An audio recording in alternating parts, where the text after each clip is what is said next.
আচ্ছা ভাই, অ্যাডমিনের যে আপডেটগুলো আছে, ঠিক আছে? সেটা নিয়ে আমি আপনাকে শর্টভাবে একটু ব্রিফ করি। সেটা হচ্ছে এই হচ্ছে এই হচ্ছে প্রোডাক্ট, হ্যাঁ? All product, in house product, seller product. এর জন্য কি করতে হবে?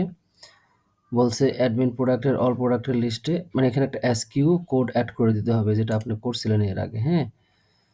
এ হচ্ছে অ্যাডমিন প্যানেল। এই all product, in house product, seller product. আপনি যেখানেই যাবেন এখানে এসকিউটা অ্যাড করে দিতে হবে, হ্যাঁ? এবং এসকিউ দিয়ে যেন এখান থেকে সার্চ করতে পারে সেই কাজটা করে দিতে হবে। ঠিক আছে? এটা সে বোঝাতে চাইছে। Wholesale product, all product, in house product, seller product. এর ক্ষেত্রেও ঠিক সেম কাজটা করতে হবে। ঠিক আছে? হোলসেলের ক্ষেত্রে। এই all product, in house product, seller product এই যে এখানে। এই যে হোলসেলে all product, in house product, seller wholesale product. ঠিক আছে? এরপরে আসতেছে সেলস। সেলসে all order, in house order, sales order, pickup point order. ঠিক আছে? ফিল্টার কোডটা যেন ভ্যালুর সামারি উপরে কোথাও দেখা যায়। যেটা আপনি ভেন্ডরের প্যানেলে করেছেন। যেমন এই যে এখানে। হুম? এইখানে একটা করেছেন, তারপরে হচ্ছে যে আপনি এই অর্ডারে করেছেন। যেমন এই যে এখানে টোটাল ভ্যালুটা। যেমন এখান থেকে যদি আমি পেমেন্ট স্ট্যাটাস আনপেইড দেই, এই দেখেন এখানে কিন্তু ভ্যালুটা চেঞ্জ হচ্ছে। সো সে বলছে যেটা, সেটা হচ্ছে যে ফিল্টার করলে যেন ভ্যালুর সামারির উপরে কোথাও দেখা যায়। বাম পাশে একটা স্পেস দিতে হবে যেখানে টোটাল ভ্যালু, ফিল্টার করলে ফিল্টারের টোটাল ভ্যালু দেখাবে। মানে বিষয়টা হচ্ছে উম, এটা হচ্ছে সেলসের অল অর্ডারে। ঠিক আছে? এটা কিন্তু অ্যাডমিন প্যানেলের বিষয়টা নিয়ে বলতেছি। তো অ্যাডমিন প্যানেলের এইখানে ওই যে এভাবে মানে কোথাও এইখানে হয়তো এইখানে অথবা এই পাশ দিয়ে টোটাল ওই যে এরকম যেরকম ভ্যালুটা দেখাইছেন আপনি, এই যে টোটাল ভ্যালুটা দেখাইছেন এবং এটা যেন এই যে এখানে যে ফিল্টারগুলো আছে, যেমন আমি যদি পেমেন্ট স্ট্যাটাস এখানে আনপেইড করি, ঠিক আছে? করে যদি আমি ফিল্টার করি, তাহলে বিষয়টা কী হচ্ছে, যেগুলো আনপেইড সেগুলো দেখাচ্ছে, ওই টোটাল ভ্যালুটাকে এখানে দেখাইতে হবে, হ্যাঁ?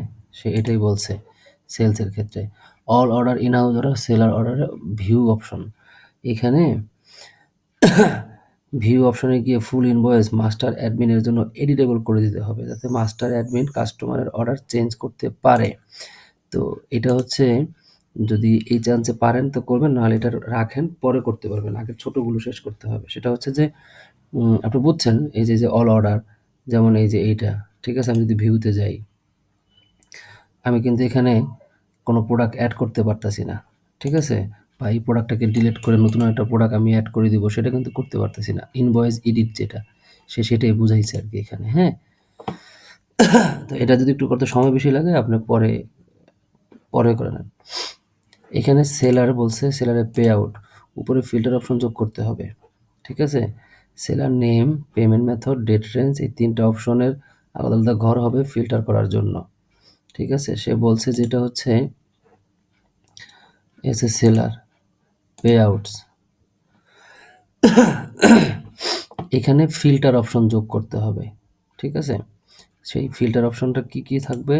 সে বলছে যে সেলার নেম, পেমেন্ট মেথড এবং ডেট রেঞ্জ এই ৩ টা অপশনের আলাদা, আলাদা ঘর হবে ফিল্টার করার জন্য।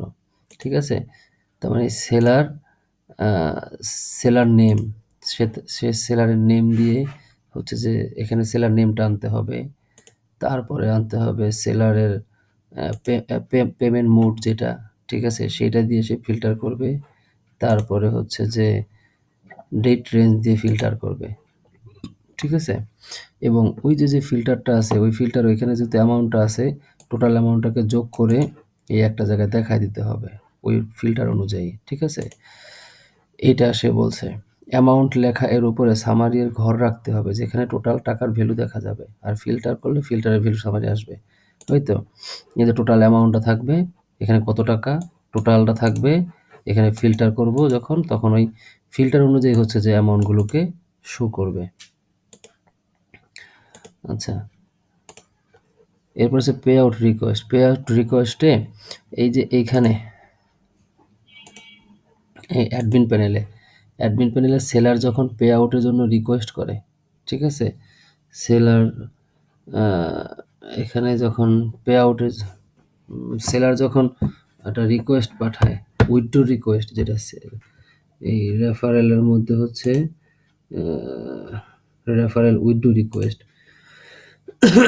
যেটা আপনি করলেন, অ্যাটাচমেন্ট এই যে স্ট্যাটাস, কোথাও একটা attachment, no action available, approve, কোথাও একটা অ্যাটাচমেন্ট, ধরেন এই যে এইটা, এই যে আপনি একটা অ্যাটাচমেন্ট দিছেন, ঠিক আছে, সেটাই সে বলছে যে এখানে একটা ওরকম একটা সেম একটা মানে অ্যাটাচমেন্ট দিতে হবে, যাতে করে এটা সে পে আউট রিকোয়েস্টে যদি যাই, এই যে সেলার পে আউট রিকোয়েস্ট, এই যে আমার কাছ থেকে সে পে আউট, এই যে পেন্ডিং, সে যে আমার কাছ থেকে রিকোয়েস্ট করছে, হ্যাঁ,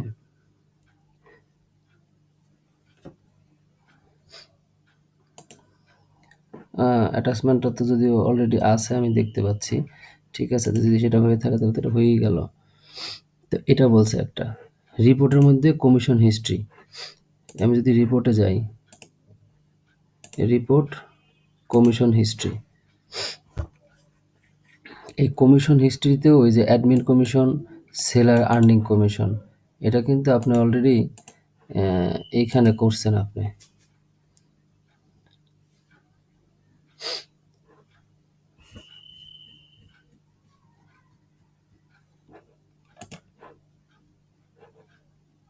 এই যে অ্যাডমিন কমিশন আর্নিং, হ্যাঁ, তো এইখানে সে তাই বলছে, রিপোর্টের মধ্যে কমিশন হিস্ট্রিতে ডেট ট্রেন্স ফিল্টার অপশনের বাম পাশে প্লিজ অ্যাডমিন কমিশন আর সেলারের আর্নিং লেখার উপরে দুটো স্পেস দিন, যেখানে সেম ভ্যালু আসবে, মানে ঠিক সেম জিনিসটাই আসবে, এই যে এখানে।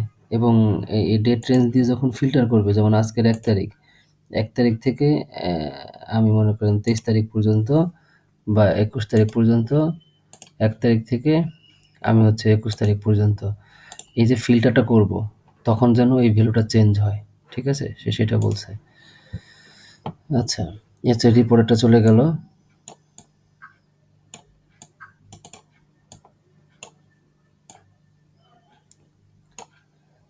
আচ্ছা, এখানে যেটা মার্কেটিং আছে,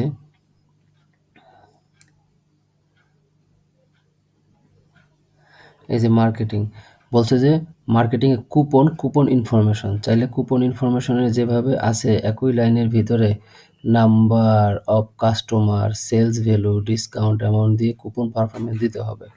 যেমন এখানে যদি আমি মার্কেটিংয়ে যাই এবং এইখানে যদি আমি হচ্ছে যে কুপনে যাই, তো এইখানে যেটা হয়েছে যে কুপনের code, type, start date, ending date, option, ঠিক আছে, তো সেখানে সে যেটা চাচ্ছে সেটা হচ্ছে যে মানে একটা একটা একটা রিপোর্ট সে চায়, যে নাম্বার অফ কাস্টমার, মানে এই কুপনটা কতগুলো কাস্টমার ইউজ করছে, ঠিক আছে, সেখানে কত সেলস ভ্যালু ছিল এবং সেখানে কত ডিসকাউন্ট সে পাইছে, দিয়ে কুপনের পারফরমেন্স দিতে চায় একটা, অথবা চাইলে নিচে একটা নতুন টেবিল অপশন করে coupon code, number of customer, sales value, discount amount দিয়ে কুপন পারফরমেন্সটা দেখানো যেতে পারে। এটা একটা বিষয়। আর এখানে রেফারেল কনফিগারেশন, এটা নিয়ে পরে কথা বলবো। রেফারেল ইউজার যেটা আছে সেটা নিয়েও হচ্ছে যে পরে কথা বলি। রেফারেল উইথড্র অপশনে পে নাও বাটন দিয়ে পেমেন্ট করতে গেলে যে ভ্যালুটা আসে, সেখানে অ্যাটাচমেন্টের মতন একটা অপশন রাখতে চাই রেফারেল উইথড্র রিকোয়েস্টে। আমি যদি এখান থেকে রেফারেল রেফারেল উইথড্র রিকোয়েস্ট, যেটা রেফারেল উইথড্র রিকোয়েস্ট অপশনে পে নাও বাটন দিয়ে পেমেন্ট করতে গেলে যে উইন্ডোটা আসে, সেখানে অ্যাটাচমেন্টের মতন একটা অপশন রাখতে চাই, যেখানে আমি বিকাশের স্ক্রিনশট বা ব্যাংকের ব্যাংক স্লিপ অ্যাটাচ করতে পারি, সেম মেলের অ্যাক্সেস টিকিট অ্যাটাচমেন্ট। আচ্ছা, যেটা আপনি অলরেডি করছেন, এখানে আই হোপ যে এখানে এটা আছে, অ্যাটাচমেন্টটা আছে, ঠিক আছে, তাহলে এটা লাগবে না। তারপরে রেফারেল লগ, এখানে একটা ফিল্টার অপশন যোগ করতে হবে উপরে, যেখানে রেফার্ড বাই এবং রেফারেল ইউজার এবং ডেট রেঞ্জ দিয়ে ফিল্টার করা যাবে। আর অ্যামাউন্টের উপরে একটা স্পেস দিয়ে ফিল্টার অপশন টোটাল যোগ করতে হবে, ঠিক ওই যে আগের মতন। এটা কি বলছে? Referral log. এই যে রেফারেল লগ যেটা আছে, এই যে অ্যামাউন্ট, তার মানে কি এখানে টোটাল একটা অ্যামাউন্ট থাকবে এবং এখানে একটা ফিল্টার অপশন করতে হবে। সে কি বলছে ফিল্টার অপশনটা? সে বলছে যে ডেট রেঞ্জ দিয়ে, ঠিক আছে? ওই যে ডেট রেঞ্জ দিয়ে একটা ফিল্টার করবে যে আজকে থেকে এই তারিখ পর্যন্ত কত হয়েছে, ঠিক আছে? ওইটা হচ্ছে যে সে দেখতে চায়। সেখানে হচ্ছে যে রেফারেড বাই এবং রেফারেড ইউজার, হ্যাঁ? রেফার্ড করছে, মানে রেফার্ড বাই যারা আছে, যেমন এই যে রেফার্ড বাই, যেমন মিস্টার রিপন কতগুলাকে রেফার করছে, হ্যাঁ? সেগুলো চলে আসবে। তারপরে রেফারেল ইউজার বা রেফারেল ইউজার সে দেখতে চায়, হ্যাঁ? ওইভাবে ফিল্টার করবে ডেট ওয়াইজ দিয়ে। তো এই ফিল্টারটা এবং এই টোটাল অ্যামাউন্ট যেটা আছে এখানে যোগ করে দেওয়া। তো এই হচ্ছে মূলত অ্যাডমিন পার্টের কাজ, ঠিক আছে?